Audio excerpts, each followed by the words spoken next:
September 27th. Good afternoon, Broncos. Please stand for the pledges.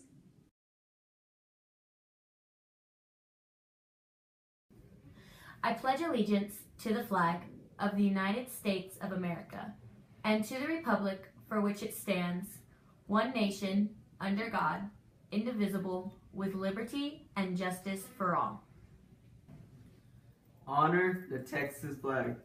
I pledge allegiance to the Texas, one state, under God, one and indivisible. Please remain standing for a moment of silence.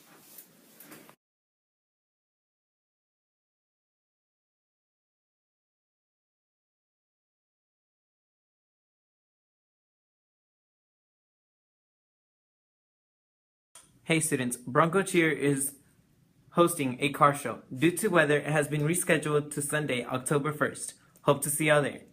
Do you ever wonder what teachers think about you when you're not around? Check out this video to see.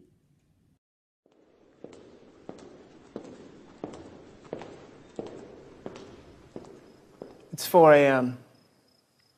I've struggled for the last hour to fall back asleep, but I can't. Yet again, I'm tossing and turning, unable to shut down my brain. Why? Because I'm stressed. I'm stressed about my students. I'm so stressed that the only thing I can think to do is to take my thoughts and write them down tonight and vow to myself that tomorrow I'm going to tell students the truth, the real truth I've been needing to say.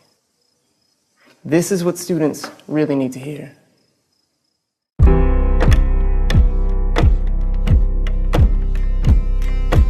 First, you need to know that I care about you. In fact, I may care about you more than you care about yourself.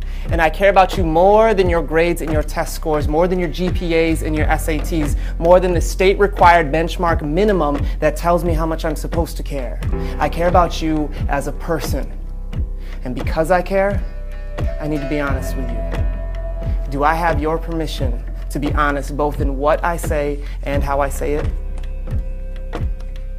Here's the thing. Teachers lose sleep because of you every week. But before I tell you why, there's something you need to understand about school. You see, academic learning is not the main event of school. It never has been, and it probably never will be. Yes, algebra, essay writing, the judicial process, Spanish, all are important. All can change your life. They are events, but they are not the main event.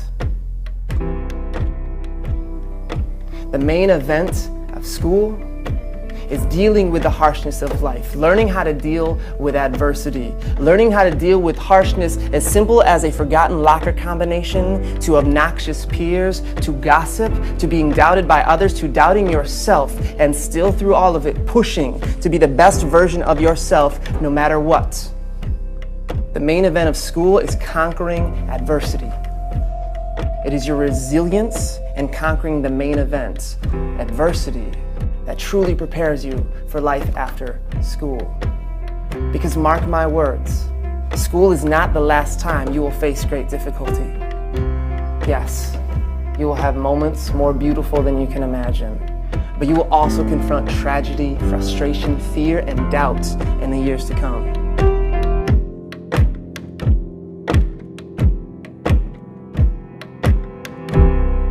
You shouldn't be worried about the fact that you will face great adversities. You should be worried because you are setting yourself up to fail at overcoming them. Here's the real reason why teachers lose sleep because of you every single week. You are failing the main event of school. You are quitting. And you may not think you are quitting, but you are, because quitting wears many masks.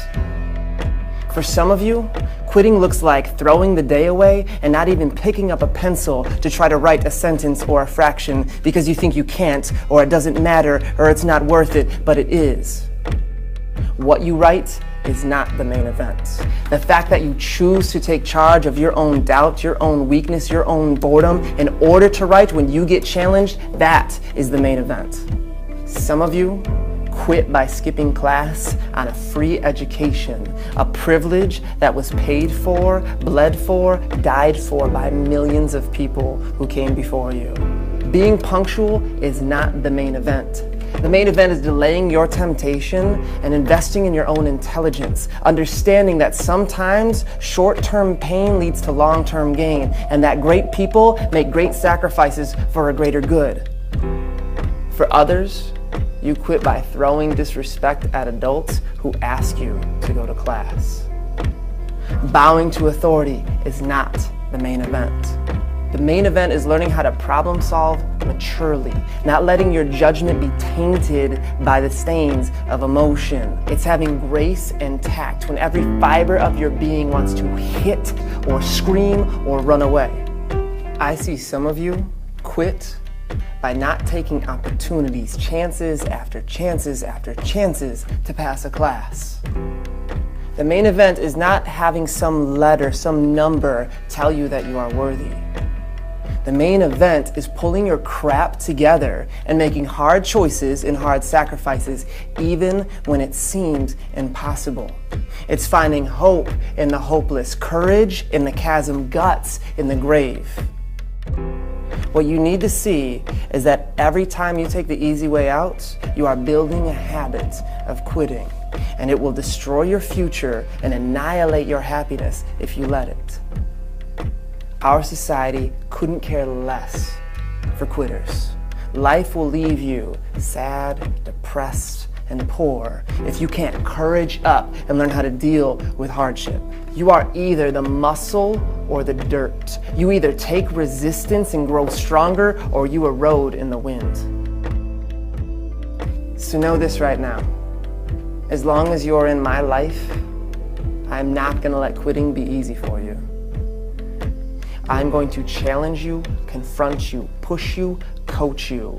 You can whine, you can throw a tantrum, you can stomp and scream and swear, and guess what? Tomorrow, I'll be right here, smiling and patient, waiting for you to give you a fresh start, because you are worth it. So do yourself a favor, courage up. No more excuses, no more justifications, no blaming, no quitting. Lift your head up, rip the cords out of your ears, grab the frickin' pencil, and let's do this.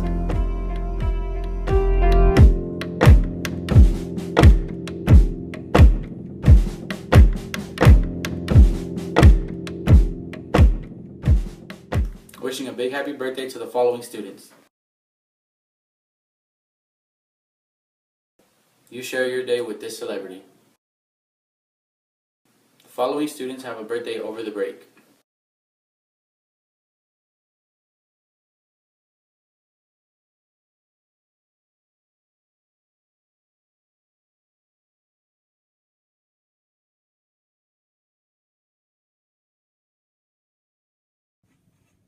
We made it through the first 6 weeks of school.